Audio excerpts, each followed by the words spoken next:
Hello, it's time for What Would Peter Lynch Do? To explore the wisdom of legendary investor Peter Lynch. Today is June 4th, and U.S. stocks closed mostly higher on Wednesday. In the past, negative tariff-related articles did not seem to have much effect on stock market movements. In this cloudy situation, I'm wondering which stocks to choose and invest in. How about funds instead, he says. Yeah, that really captures the mood, doesn't it? Things feel a bit cloudy, like the listener said. It makes you second guess where to actually put your money. Definitely. And that uncertainty is exactly why we're doing this deep dive today. We had a listener ask point blank, in addition to direct investment, there are also fund investments and ETF investments. Which investment method would be good? It's such a fundamental question. I mean, whether you're just starting or you've been investing for a while, you face this choice. So many options out there now. Right. So our mission today is to really unpack these three main ways to invest. Going direct, using mutual funds, and using ETFs. We'll look at, the good, the bad, how they stack up against each other. And crucially, we'll try to see it all through Peter Lynch's eyes. What would his wisdom suggest? Exactly. The goal is to help you, the listener, figure out which approach might, feel right for your situation, your goals, your personality even. Because let's be clear up front, there's no single magic bullet here. It really, really depends on the individual. Okay, let's dive in. First up, direct investing. Taking the wheel yourself. Right.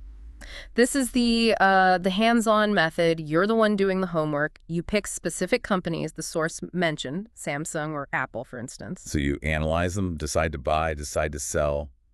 It's all you. All you. You're looking at their business, their numbers, trying to understand if it's a good investment. Sounds like a lot of control. Yeah. And I guess the big appeal is potentially higher returns. That's the main draw, yeah. If you're good at it, if you find those great companies early, you could potentially make much more than, say, just tracking the market. You get all the upside from your winning picks. And you're completely in charge. Your money, your decisions. Total control.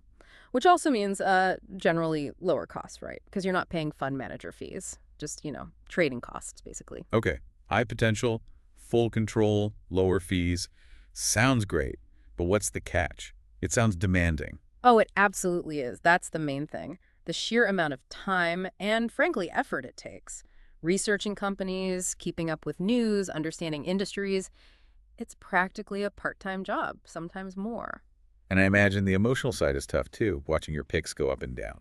That's probably the biggest hurdle for most people. Fear and greed, When a stock you picked plunges, the instinct is to panic sell. When it rockets up, you might get greedy. It takes real discipline to not let emotions drive your decisions. That makes sense. And what about spreading your risk? Diversification. Yeah, that's tricky too, especially if you don't have a ton of capital to start with. To be properly diversified with individual stocks, you need to own quite a few across different sectors. Hard to do without significant money. Otherwise, you're too concentrated. Too much risk in just one or two companies. This feels like where Peter Lynch really comes in. His whole philosophy seems tailor-made for this direct approach. Completely. His most famous advice, probably, know what you own and know why you own it. That's the heart of direct investing for him. He wasn't just talking about stock tickers. He meant understand the business. Exactly. What do they sell? Who are their competitors? Are they making money?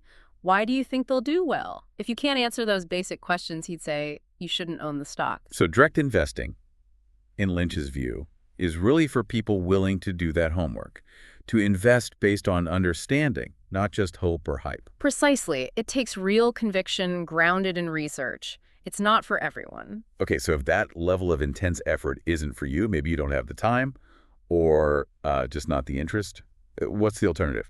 Mutual funds. That's the next logical step, yeah. Mutual funds are more of an indirect route. You pool your money with lots of other people. And then someone else manages it. Right. A professional fund manager, or a team, takes that big pool of money and invests it for everyone according to the fund's strategy. They pick the stocks or bonds or whatever.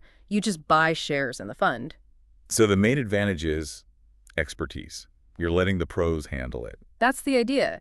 You get professional management, their research teams, their experience. It's easier, especially for beginners or people who are just too busy. And you get instant diversification, right? Yeah. Unlike trying to buy lots of single stocks. Yes, automatically. Most funds hold, dozens, maybe hundreds of different things. So that spreads out the risk tied to any single company feeling. It can lead to maybe more stable returns over time. But what are the downsides then? Why wouldn't everyone just use a mutual fund? Well, the big one is usually cost. Fees. Mhm. Mutual funds tend to have higher expenses. You pay the managers, right? There's the annual management fee, the expense ratio. Which eats into your returns, presumably. It does. Year after year, even small sounding fees add up and take a bite out of your growth. Plus, some funds charge sales fees, called loads, when you buy or sell. And, the fund structure can sometimes be a bit complicated. And your results depend entirely on that manager's skill. Completely. If you pick a great manager, great. If you pick one who underperforms the market, well, you underperform too, even after paying them. It's fascinating, though, that Peter Lynch himself, arguably one of the most successful fund managers ever, was a bit skeptical about relying solely on funds Yeah, it's kind of ironic, isn't it? But he genuinely believed that regular people, average investors, could actually beat the pros sometime. because they have a different kind of edge. That's where his other quote comes in, right? Average investors can beat the pros if they invest in what they understand. That's the one. He thought individuals could find amazing investments just by paying attention to the world around them. The store they love, the product everyone's buying, the company doing great things in their own town. Things a fund manager in an office tower might miss. Or things they can't invest in because of the fund's rules, or maybe the company is too small for a giant fund. So Lynch's point was, don't discount your own knowledge and observation. Funds are convenient, they offer expertise, but you might give up that potential local knowledge edge, and you pay for the management regardless. So funds are a decent option if direct investing seems too daunting, but Lynch would still nudge you to keep your eyes open. Definitely. They serve a purpose, provide diversification, but they aren't a magic solution, and watch those costs. Okay, that leads us to the third category, which feels like it's exploded in recent years. Yeah. ETFs, exchange-traded funds. Right, ETFs, they're sort of a hybrid in some ways. Like mutual funds, they hold a basket of assets, stocks, bonds, whatever. So you get diversification. But they trade differently. That's the key difference, yeah. They trade on stock exchanges all day long, just like a regular stock. You buy and sell them through your broker anytime the market's open. Mutual funds, you typically buy or sell only once a day at the closing price. And many of them just track an index, right? They're passive. A huge number of them are, yes. They're not trying to beat the market. They're just designed to match the performance of an index like the S&P 500, or maybe a specific sector like technology or bonds or commodities. That's passive investing. So you get the diversification, like a fund, but the trading flexibility of a stock. What are the main upsides there? Well, a big one is cost. Because many are passively managed, just tracking an index, they don't need those expensive research teams trying to pick winners. So their fees, their expense ratios are generally much, much lower than actively managed mutual funds. Lower fees are always good. Definitely. And they're usually very transparent. You can see exactly what holdings are in the ETF on any given day. Plus, that trading flexibility, the liquidity, is attractive to many. So low cost, diversification, transparency, easy to trade, makes them really popular, especially for beginners, often seen as safer than picking single stocks. Okay, what are the limitations or downsides with ETFs? Well, if you're using a broad index ETF, the main thing is you're basically signing up for market average returns, minus those small fees. You're unlikely to dramatically beat the market. Your goal isn't to find the next 10-bagger, it's to capture the market's overall return. So no home runs, just steady base hits, hopefully. Kind of, yeah. Your returns will just mirror whatever that index or sector does. Also, the sheer number of ETFs now is just huge. There's an ETF for almost anything you can imagine. Choosing the right ETF can actually be a bit overwhelming itself.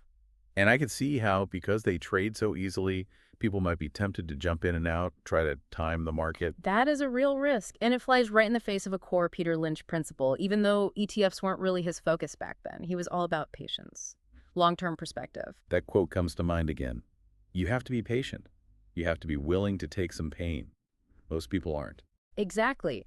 Investing in broad market ETFs is fundamentally a long-term game. You're betting on the market growing over decades. But along the way, there will be drops, corrections, maybe scary bear markets. That's the pain he talked about. And you need the patience to just hold on through that. Absolutely. To get the benefit of long-term growth and compounding, you have to resist that urge to sell when things look grim or to trade too much based on noise. You need the patience to stay the course. So ETFs offer this low-cost, diversified market access, but success still hinges on that Lynch-style patience. Pretty much. It's a strategy that requires discipline and a belief in the long term. Okay, we've looked at direct investing, mutual funds, and ETFs individually. Let's try to summarize the comparison. How does someone choose? Right. Let's boil it down based on those key factors the source highlighted: difficulty, return potential, cost, time needed, and who they might be best for. Difficulty and time. Direct investing is clearly the hardest and needs the most time. Funds and ETFs are much easier, needing little ongoing time from you, though choosing the right fund or ETF takes some initial effort. Yep. Potential return. Direct has the highest potential upside, but also the highest risk. Funds aim for average-ish returns, often lagging the market after fees. ETFs generally give you market average returns, tracking their index closely, minus low fees. Cost. Direct is cheapest, just trading costs. Funds are usually the most expensive.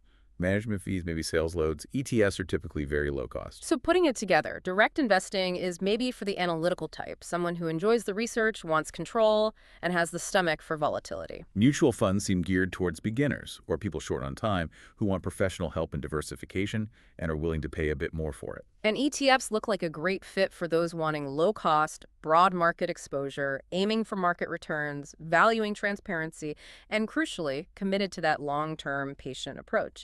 Also very beginner friendly. It really hammers home that point, doesn't it? There's no single best way. Absolutely not. It is completely personal. What's your time frame? How interested are you in digging into company reports? How do you react when markets get choppy? You need to pick the method you can actually stick with through thick and thin. And regardless of the method, stocks, funds, ETFs, Yeah. the source really stressed one overriding Peter Lynch principle for long-term success. That key ingredient for experiencing the magic of compounding. Yeah, the most important thing, no matter how you invest, is just staying invested. Being in the market over the long run. Time is the magic ingredient for compounding. You have to ride out the bumps. That focus on the long view, on fundamentals over noise, it feels like it applies beyond just investing, which is something often said about Peter Lynch's wisdom. Oh, definitely. His way of looking at markets and companies, it often translates into broader life lessons about perspective and what really matters. And I'll say a word from Lynch today and say that this principle is connected to life wisdom as well as investment decisions. There's a specific idea from the source draft that really illustrates this. The quote is, stock prices can jump 20% in a day, but a company's underlying value doesn't change like that. Wow, okay. Price versus value.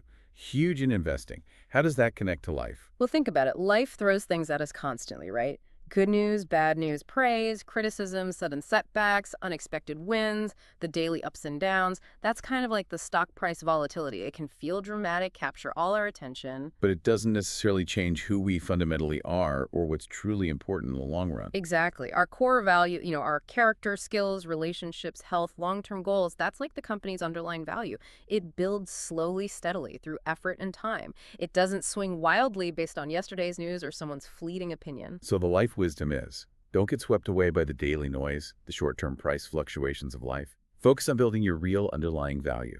That's the connection. Focus on the fundamentals, your integrity, your learning, your connections, your well-being. Don't let the day-to-day drama distract from what truly builds lasting worth, whether in your portfolio or your life.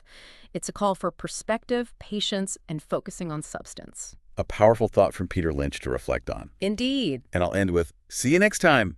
This was What Would Peter Lynch Do? Thank you for joining us today. Have a nice day.